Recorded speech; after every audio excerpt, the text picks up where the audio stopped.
Alright, everybody, how's it going? This is Jatin here with me, and I am Akash. Welcome to another episode of Musicmandir Podcast. We are on the 10th episode. We actually made it this far, so congrats to us too. Unfortunately, our close friend and fellow podcaster Shravani is not going to be here today.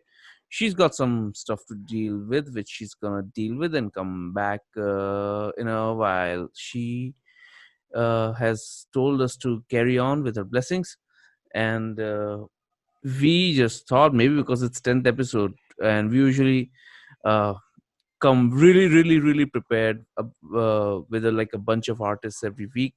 This time we just wanted to talk about the artists that we actually have been following for years and years and years, if not decades. And the guys, well, and like, here's the thing, right? By the way, the reason I and Jatin know each other is because we were in a band together, and we are in a band together in a way because he and I just sort of are songwriting partners in many ways.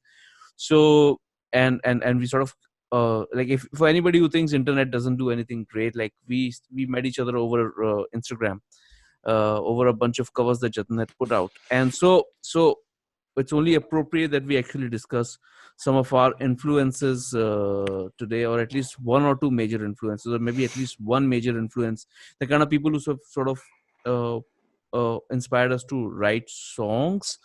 And yeah, for the ones who actually tuned in to just check out new artists, you guys can skip this one because there isn't much gonna be happening. We're just gonna be fanboying on one or two artists today. It won't be long, and it'll be over soon, but at least it'll be fun. So, Jatin, what's up, man? It's all good, man.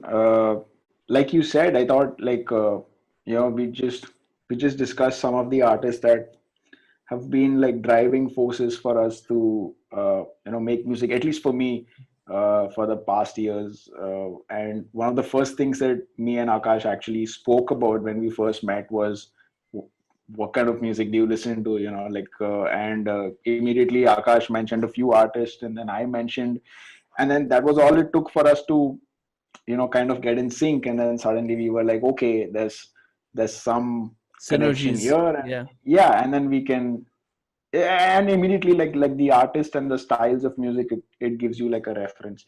So like one of my favorite artists that probably anyone who knows me knows that I keep obsessing about them is the Red Hot Chili Peppers as a band, but more primarily it's the guitarist John Frusciante, who basically introduced me to this crazy method of playing music, his philosophy of music, and the crazy other projects that he's been involved in. And anyone who discovers music knows that, at least the way I discovered music was I would read about certain artists, and then there's always a section about which are the artists that influence the main artist, Main and then artist. through there you'll be like, oh, who are these guys, and who's this guy, and who's that guy, and then you go down the rabbit hole. But then John Frusciante was someone who, again, I stumbled onto his music because when you're listening to the Red Hot Chili Peppers, you're listening to them as a band, and then there's just so much happening in the band. You have like a lyricist who sings in the most unconventional way a singer has ever sung, I feel. uh, you have a bass player that's just Who plays the bass again, like a lead guitar? who plays the bass like something like you've never heard. You have a drummer who's like extremely Tight, tight, good tight, at tight, what he tight. does. Yeah. Then you have a guitar player, and then so listening to the Red Hot Chili Peppers, it's like, you listen to their greatest hits, and then I started listening to them album wise, and then what struck me to their music was how different they always sounded, uh, through the albums, of course, but even through the songs.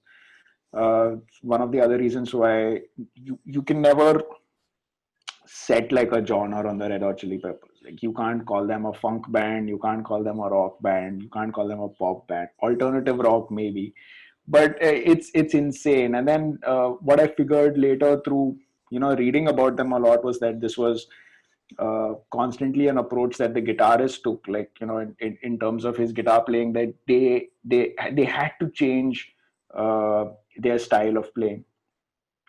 And it was just really interesting. It was just it was this concept of how he would talk about like he would listen to only some kind of artist for long periods of time and then basically really deconstruct everything. So there would be periods where he would listen. This is John Frusciante. He would listen to artists uh, like Fleetwood Mac and ABBA and pop stuff, really, like, like just like really deconstructing the music. And then through that, he would get inspired by some either uh, chordal changes or lyrical melodies or production techniques or styles, etc. And then that would then transpose into like their music. And this is of course him telling, giving us these details much later on, which is why now when you look at like their older albums, it's inspired by like a fixed artist, like almost like hip hop artists. And then you listen to their later work and then it's inspired more by someone else. But but what's important is like that constant push of trying to do something different. And that's what I absolutely love about the Chili Peppers, because every album that you listen to, it keeps popping up these different ideas in your head, like, oh shit, like, there's so much more rock influenced here. And then their previous album would be there's so much into like funk and like R&B. And that's been a constant for such a long time. And I'm just so super excited now that John Frusciante, who had left the band in 2012, is like now like Back. rejoining the band. Yeah, he's back into the band.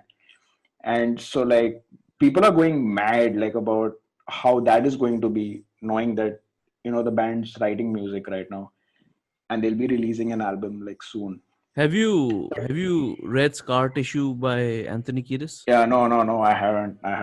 You haven't yet? Oh, what I've heard about that is that book is less about like the band and their music per se, but their experiences Yeah. in touring the world, and the kind of energy that they feed off from like the crowds, and just like and just how struck they are with finding their music connecting to basically like everyone.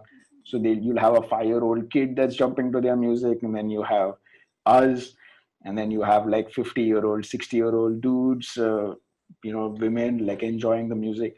Yeah, So it's insane. They come across as a band that doesn't take itself too seriously. Like, like on the surface of it, like super funky, always like jumping around, mostly sort of yeah, working in that four people setup. Never really sort of experimenting too much, at least on the surface of it. But how actually complex the whole approach is. I mean, I would say that how complex the approach is with regards to the instrumental section, not so much from the Anthony yeah, Kiedis side of things, like because he keeps like it one of simple. yeah, like no, one of like my most favorite things ever is so when they're playing live, like between songs they'd have like these improvised jams. Yes. Almost all the Chili Pepper concerts have like an intro jam, where it's just the bassist, the guitarist, and the drummer just doing like mind blowing things, right? And it's like what gets me super excited is like just like listening to John Frusciante play, and then the fact that he plays with like so much feeling as compared to uh, technicality. It just blows my mind. And then he talks about like what really like got me so interested in his music was that he constantly talks about the less is more approach, where there were periods of times, by periods I'm meaning like decades. So like there would be like a 10-year decade where like he constantly made an effort to play less. Like even though like his skill level was there, like he could do an Eddie Van Halen solo or a Jimmy Page style solo if he wanted to, but then not doing it. I think there's like a lot of beauty in that. Like if you can do something, everyone wants to like play Like the best solo. like the solo from Other Side. It's a very Yeah, very lots of things minimalist. like It's a very very minimalist sort of a solo, right? yeah. And if I'm not mistaken, the same decade as like a bit earlier, obviously, was Blood Sugar Sex Magic, where a solo like Give It Away comes out, right? Like, and Give Yeah. It Away has got one of the weirdest solos I've ever heard. Yeah. It's got a And reverse guitar playing on yeah, that. right. Yeah. And it's just, it sounds fucking insane. But Yeah. And he's not playing too like, much there. Yeah. and I think that's what surprised people the most when, say, for example, like their last studio album, like Stadium Arcadium came out. And this is another monster album, right? I think it's got like 20 tracks or something. But there he plays And solos like properly. yeah. So Yeah.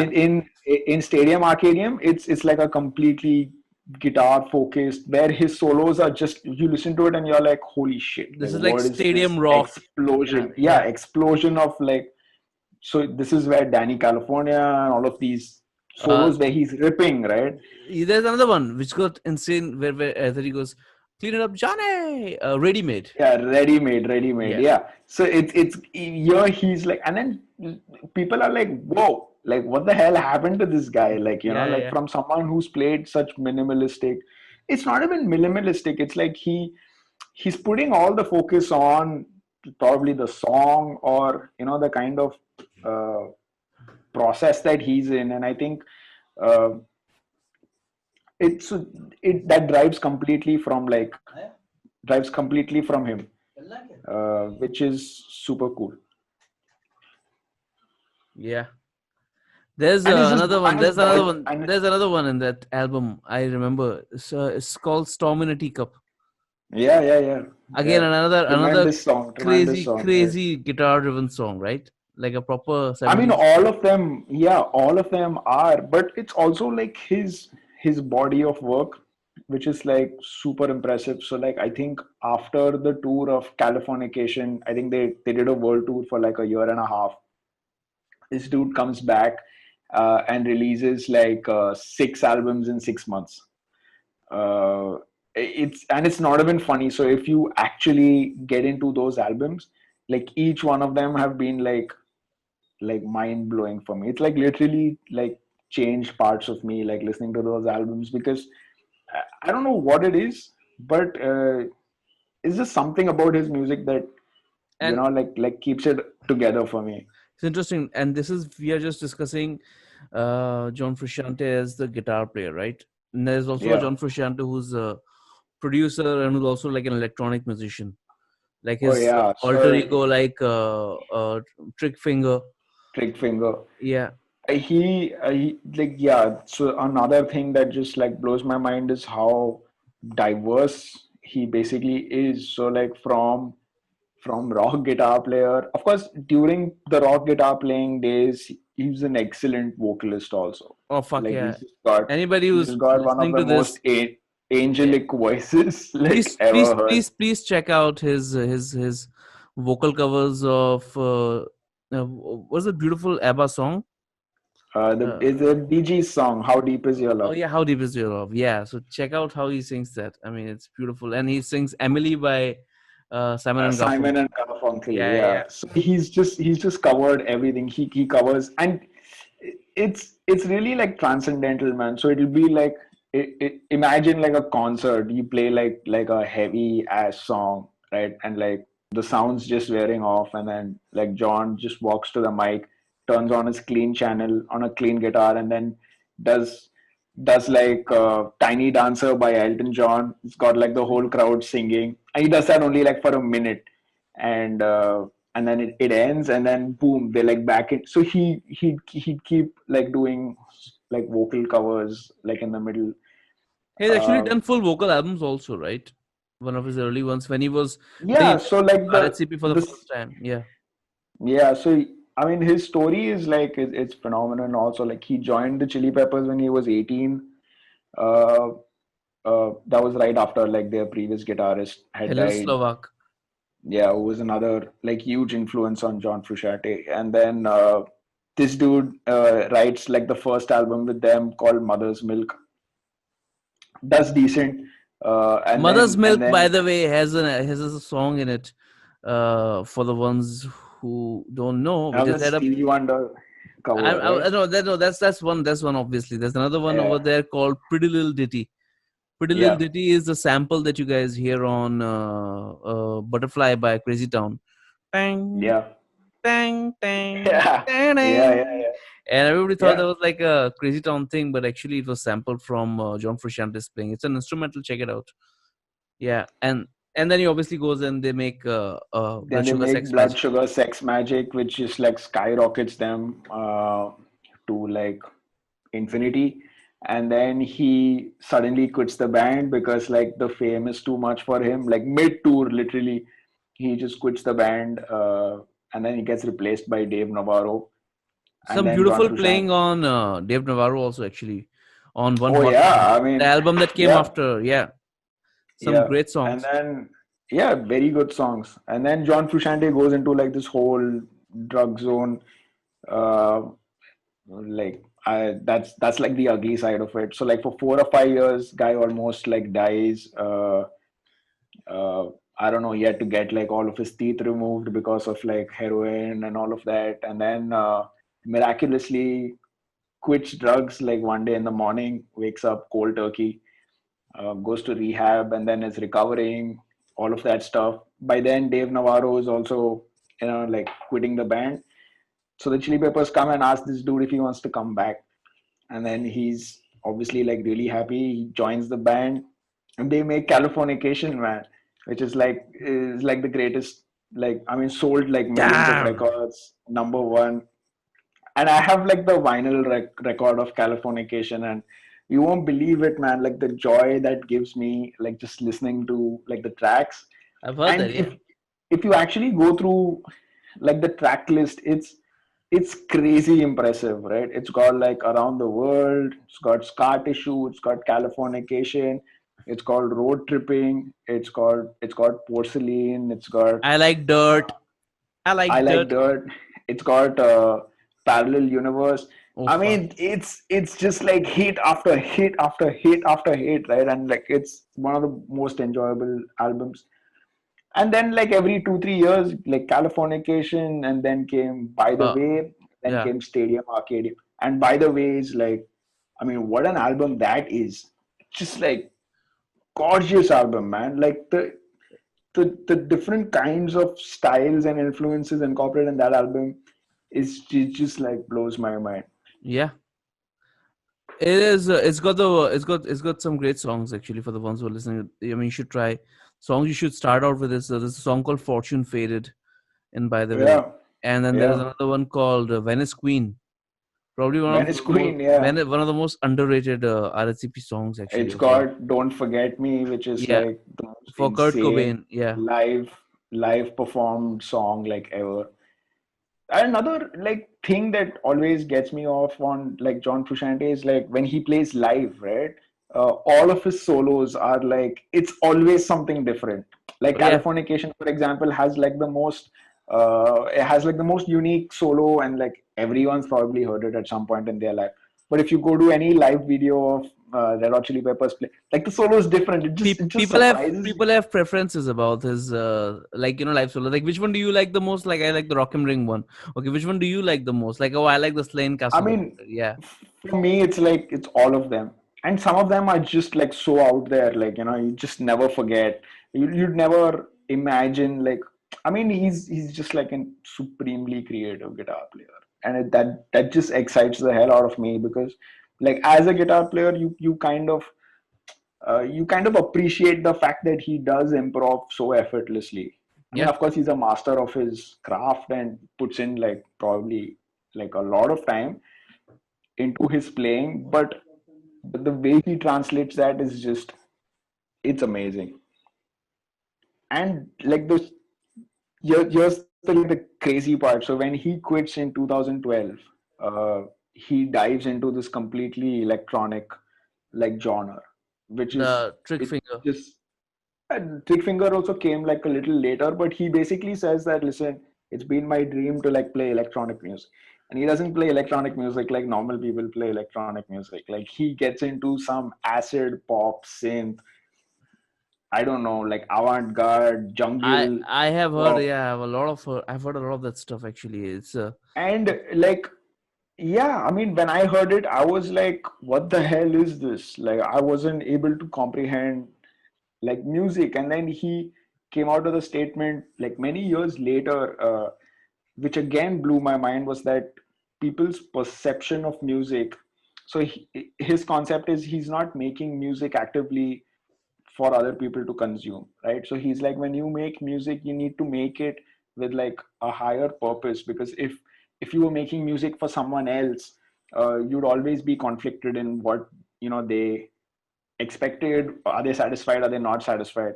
And he used really interesting like anagrams. Like he said, like the world wasn't ready for Jimi Hendrix. Like like when Jimi Hendrix put out his album, it's not like the world had heard anything like that before, but he put it out there. Or when the Beatles made what is that, Sergeant Pepper. When the Beatles made Sergeant Pepper, it was like they just made it for, I mean, themselves, but like no one expected music like that. And he's like, that's how I look at music. Like you can't create music uh, uh, for people in any kind of expectation. It has to be what it is, and you should be fearless in making that and then releasing it without, I mean, that was his point of view, and it's a tough point of view to have, because obviously as a music creator, you're always constantly thinking about, oh, are they gonna like it? Is my girlfriend gonna like it? Is he gonna like it?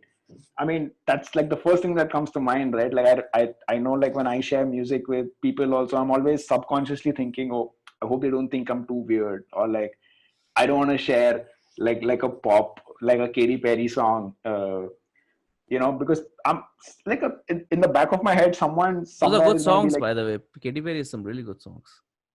yeah. I mean, I just gave an example, but I used to be a huge fan of Janet Jackson. Still am, sort Ah, of. But then like, so that again made me think of like how you should approach music. Like people are always, you have to break certain barriers internally first to get comfortable. First you should get comfortable with the fact that not everyone's gonna like your music, uh, and then it makes you think about what were these guys thinking of when like when John Lennon was writing Imagine, or or whatever. Like like are they thinking like, oh shit, I hope I get 50 million views on YouTube, or I hope, or I hope this song Ghost Platinum or whatever. goes platinum? Or I don't think they are, man. I think they it's just They're just vibing, yeah. There's it's just something also vibing. very And interesting that Frusciante said, I think, one of his interviews, where he's like, I don't make the music. I am just a medium for the music. Like it just comes from somewhere else. He yeah, also says that he's he has lost, like lost this. control of the music, right? Like it's just coming through him, so he doesn't get to choose where it's where it's coming from, and like whether it has commercial viability or he's just going to put it up on Yeah. SoundCloud, like the Almighty tapes, which are some of my favorite Oh music yeah. by Yeah. John Frusciante, which is the kind of stuff anybody should check out if you're listening to this at this Yeah. point. If you're so deep into the podcast, then you have to check out the Almighty tapes. We probably link it. We It probably probably link link, it yeah, in yeah, the yeah, description. with some of the best music that Frusciante's put out in a solo capacity. It's just No, I weird. It's think brilliant. what blows our mind the most is that that's just not the trajectory you would imagine like a hardcore guitarist to take, right? And then I'm not saying like what he's doing is like the best thing and everyone should do that, right? But I'm just saying is that like his constant push and his constant drive for completely flipping something, mastering that, uh, I think that's exciting, man. I think like creativity, it kind of fuels him, because if he's, I understand why people can get boxed into certain categories or genre based styles and whatever. I don't know.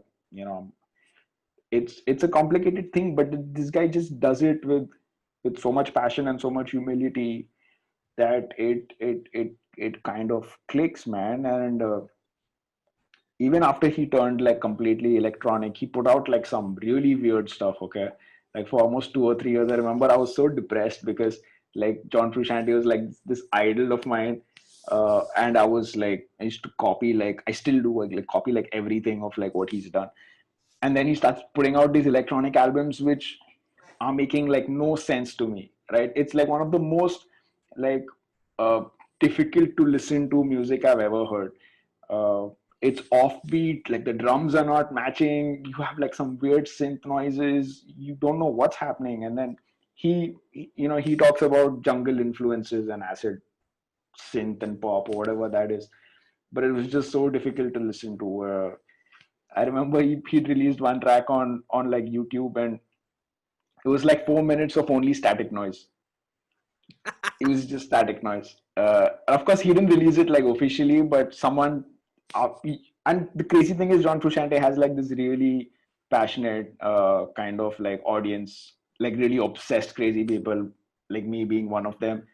So like the communities are like really wholesome. So every time like some release of John Frusciante is there, someone's leaked it, someone's uploaded it.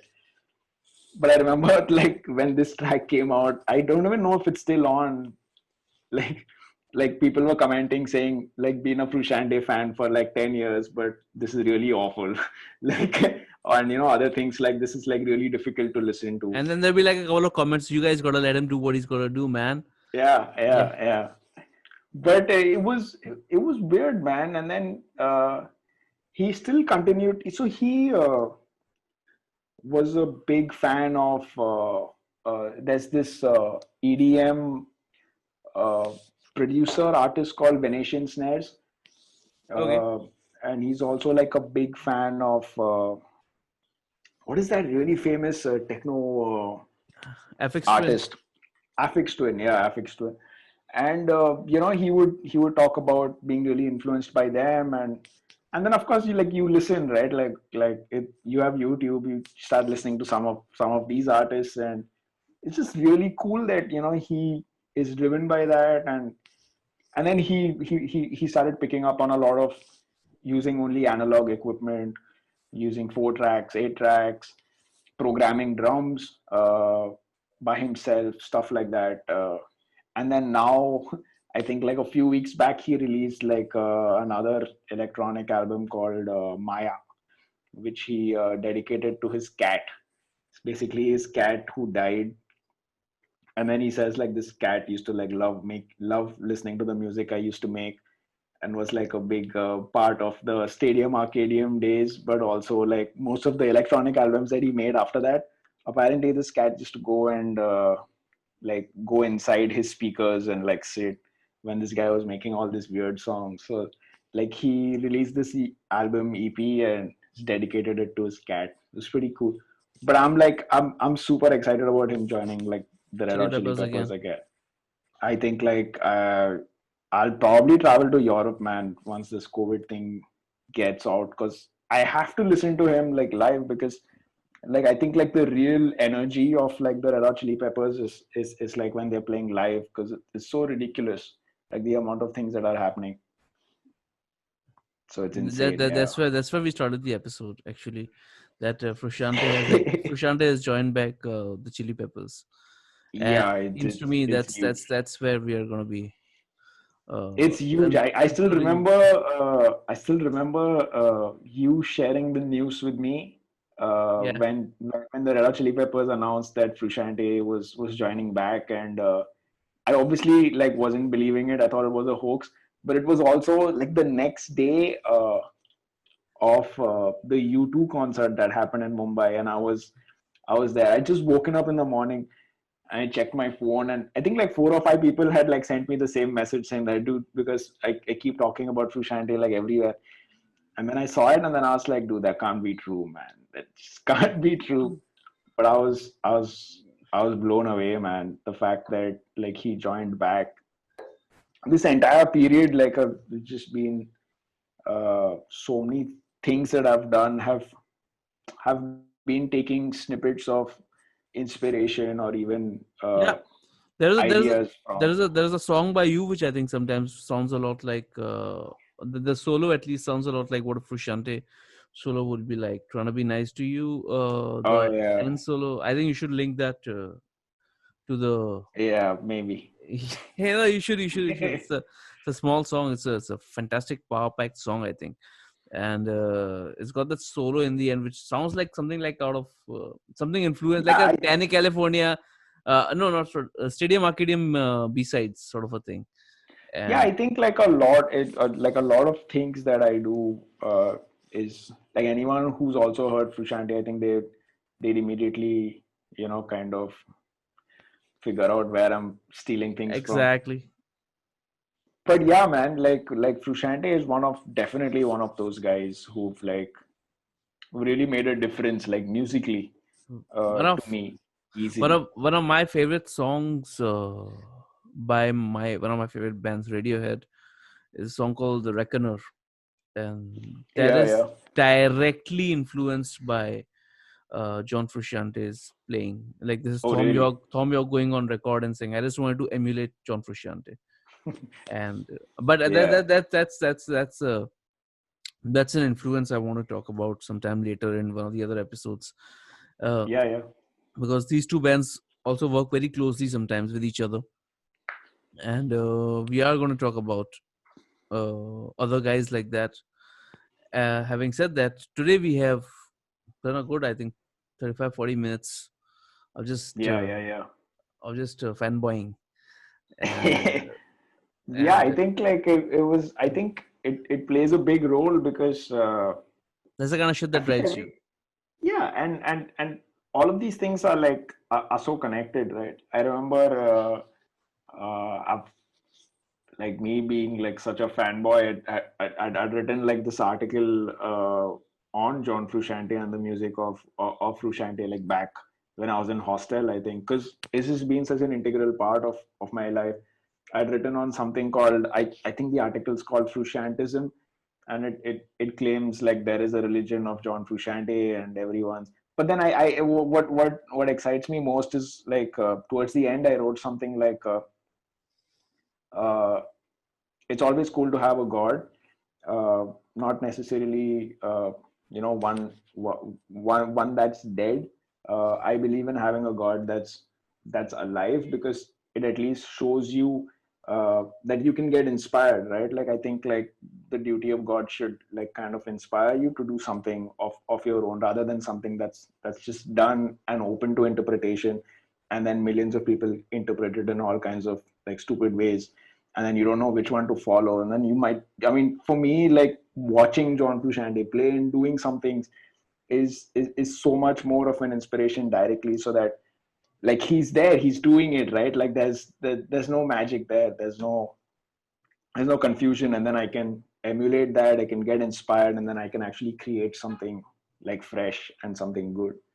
And and crazily, like that article got like a lot of love from Portugal and Brazil, because apparently there's like a huge following of John Frusciante Yeah, they've there. got And some of the biggest yeah, markets. Yeah, for South America. So I had like bunch of people all like commenting in Spanish and Portuguese, and it was cool.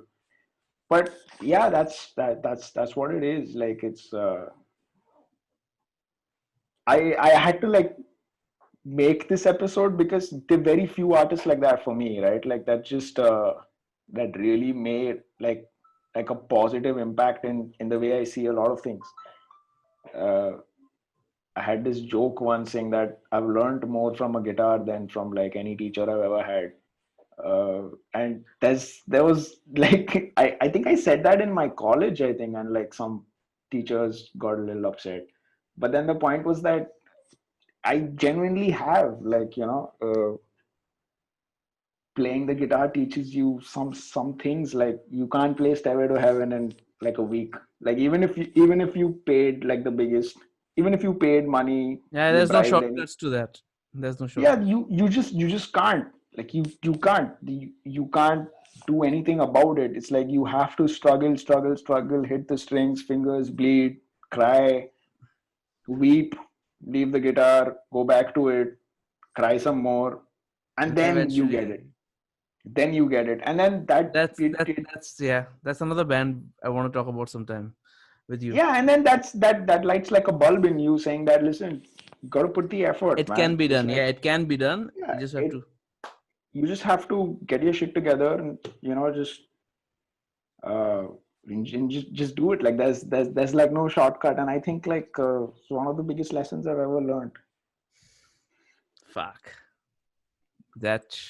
Yeah, that's It's as good a place to end Yeah, this episode it on. slightly went like philosophical and stuff, No, but we sort of but keep it. that's We keep it to the point most of the time. And this is one of the reasons I wanted to do this episode with you, was also sort of get you talking about your main influences. We are gonna come back, guys, and we are gonna come back with more of these every once in a few days, every once in a few weeks. Actually, we don't want to be doing it all the time, but every once in a while, we just want to take some time out and talk about the people who have influenced us to play music, inspired us to do what we do, and the way we do it, and the underlying philosophy of overall this art that we love so much, is music. And apart from that, thank you so much, people, for tuning in. And please check out. We're gonna put in the links in the description, so check out some of Frusciante's yeah, music if you haven't already. If you have, I mean, you're already a friend then. And yeah, that's signing off from my end, and that's Jatin. yeah. So yeah, See that's about it from my side. and Also, see you have a guys. nice week. See you guys next week. See you guys We'll have Shravani on the back on the next episode. podcast, and we will review some more music. So stay safe and have a nice